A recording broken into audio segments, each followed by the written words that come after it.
কোন ফলে কি ধরনের পুষ্টিগুণ আছে, কোন গাছটা কোন সময় কি করতে হয়, অনেক কিছু আপনি কন্টেন্ট আকারে প্রকাশ করেন। কিন্তু আমার জানা আছে আপনি এত কিছু জানেন কিভাবে? স্টাডি করি আসলে, আচ্ছা পড়াশোনা করতে হয়। আর আমার হাজব্যান্ড আমাকে অনেক বই গিফট করে, আমি আচ্ছা। ওগুলো পড়ি। আর হচ্ছে এই রিলেটেড কাজের সাথে যারা যুক্ত তাদের কাছ থেকে জানার চেষ্টা করি।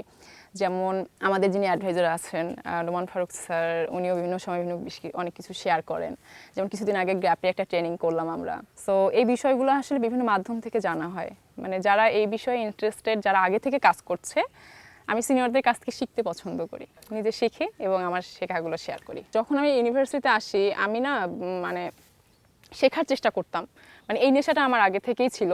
কিন্তু আমি মানে ভাবতাম কোথায় গিয়ে আমি শিখবো, ভার্সিটিতে অনেক অর্গানাইজেশন ছিল, কোথায় যাব, কোথায় গেলে আসলে আমি রাইট ট্র্যাকে থেকে শিখতে পারবো। তো তখন দেখলাম আমার হাজব্যান্ড আগে থেকে তার ফ্রেন্ড 2-4 জন ফ্রেন্ড মিলে একটা চালায়, অর্গানাইজেশন চালায় ক্রিয়েটিভ সোসাইটি নামে, যেখানে তারা শেখায় বিভিন্ন সফট স্কিল, প্রেজেন্টেশন তৈরি করা, তারপর কোনো একটা নতুন আইডিয়া জেনারেট করে সেখানে পিচ দেয়া কীভাবে দিতে হবে।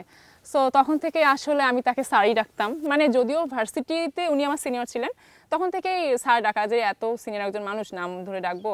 তো তখন থেকে স্যার ডাকা এবং আমি এটা এখন বিশ্বাস করি যে আমি সবসময় তার কাছে শিখি, আসলে উনি আমার একজন ভালো মেন্টর।